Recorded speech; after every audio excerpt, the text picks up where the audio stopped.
유튜브 채널 가장 많이 본 뉴스, 구독, 좋아요, 알림 설정, 댓글은 저에게 큰 힘이 됩니다. 공격 헬기의 대명사인 미에이 H-64 아파치 최대 시속 365km 보다 빠른 국산 차세대 기동 헬기가 2030년대까지 개발될 전망이다. 정부와 군 당국은 미 육군의 차세대 헬기 사업을 벤치마킹의 시속 450km 이상의 고속으로 기동하고 각종 첨단 전자장비와 소형 무인기 등으로 무장한 차세대 헬기 개발을 추진할 계획이다. 유튜브 채널 가장 많이 본 뉴스, 구독과 좋아요, 알람 설정은 좋은 영상을 만드는데 많은 힘이 됩니다. 방사청 차세대 기동 헬기 계획 첫 결정 발표. 방위사업청은 지난 15일 서욱 국방장관 주재로 열린 제132회 방위사업 추진위에서 중형 기동 헬기 전력 중장기 발전 방향을 심의 의결했다고 밝혔다. 방사청은 이 중형 기동 헬기 중장기 발전 방안이 군사적 운용을 중심으로 국내 헬기 산업 발전 측면 등을 종합적으로 검토하여 수립했다며 UH-60 헬기는 수명주기 도래식 추후 차세대 기동 헬기로 전환, UH-60 특수작전기는 별도 성능계량, 국산 수리온은 양산 완료 후 성능계량을 추진키로 했다고 밝혔다. 이 중 가장 관심을 끈 것이 UH-60 헬기는 수명주기 도래식 추후 차세대 기동 헬기로 전환하겠다는 대목이다. 현재 군에서 운용 중인 UH-60 기동 헬기의 수명이 다하면 차세대 기동 헬기로 대체하겠다는 얘기다. 차세대 기동 헬기 계획은 업체 차원에서 제기된 적은 있지만 정부 차원에서 결정, 발표된 것은 이번이 처음이다. 현재 군에서 운용 중인 UH-60은 139대, 육군 113대, 해군 8대, 공군 18대다. 1990년대 도입된 UH-60이 노후화함에 따라 군에선 2013년 이후 성능계량 사업을 추진했지만 계속 지연됐고 사업 비용이 계속 올라 1조 원을 훨씬 넘게 됐다. 방위사업청에선 수리온 제조업체인 한국항공우주산업의 강력한 요청 등을 감안해 UH-60 특수작전기 36개를 제외한 기본기 103대를 수리온으로 대체하는 방안을 제시했다. UH-60 성능계량 vs 수리온 추가 도입 논란 지속. 육군에선 이에 반대하다 수용하는 입장으로 바뀌었지만 국산 무기 활용과 방산 육성도 중요하지만 안정과 성능에 대한 군의 요구도 적극 감안해야 한다는 논란은 계속됐다. 논란 끝에 UH-60 기본기 103대를 앞으로 개발될 차세대 기동 헬기로 대체하기로 결정된 것이다. 하지만 기어박스 등을 개량하는 수리온 성능 개량 사업도 계속 추진돼 차세대 기동 헬기 개발이 지연되면 수리온 개량형으로 UH-60을 대체할 수 있는 여지를 남겼다. UH-60은 10년 뒤인 2030년부터 도태되기 시작해 2040년쯤까지 완전 도태될 예정이다. 이 때문에 일각에선 이번 방위사업 추진위 결정이 수리온 및 한국항공우주산업을 배려한 것 아니냐는 주장도 나온다.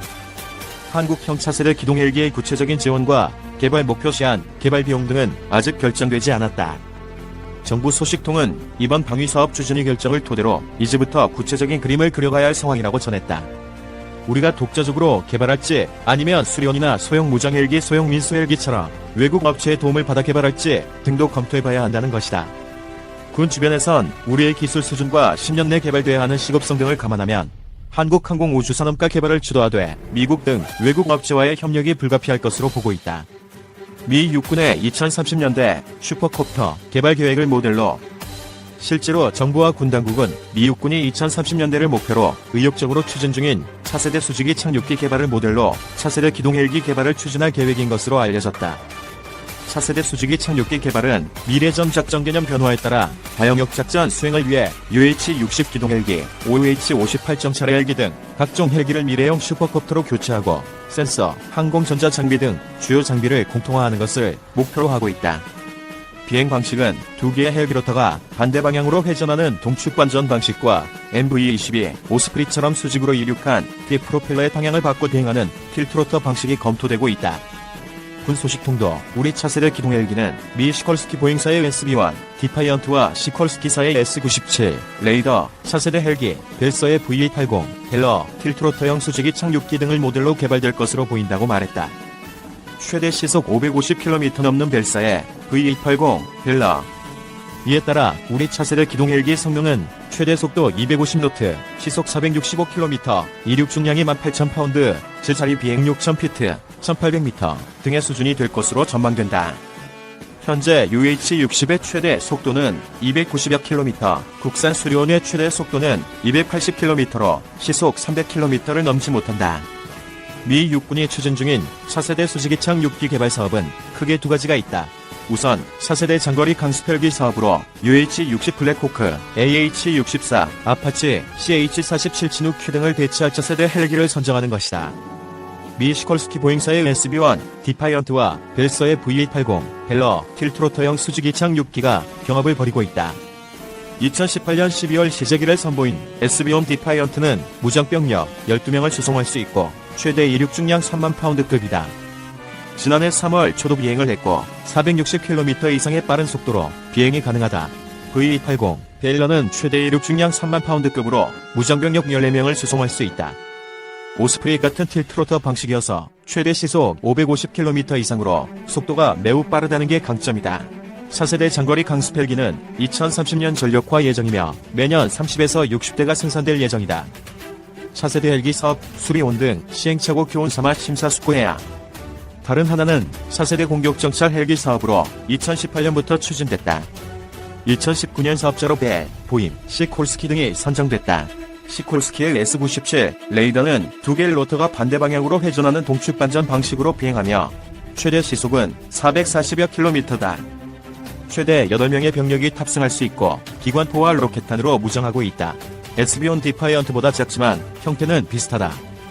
벨사는 스텔스 외형을 지닌 복좌형 공격 헬기인 벨 360 인빅터스를 제한하고 있다. 벨 360 인빅터스는 최고 시속 370km, 전투 행동 반경 250km이며 20mm 기관포와 로켓탄, 미사일 내부 무전창과 날개에 장착하고 있다. 형태는 미국이 개발 중 취소했고 영화 헐크에도 등장했던 RAH-66 코만치와 닮았다. 차세대 공격 정찰 헬기는 2028년 전력화 예정이며 연간 30여 대가 생산될 예정이다. 일각에선 국산 차세대 기동 헬기 개발과 관련해 우려도 제기된다.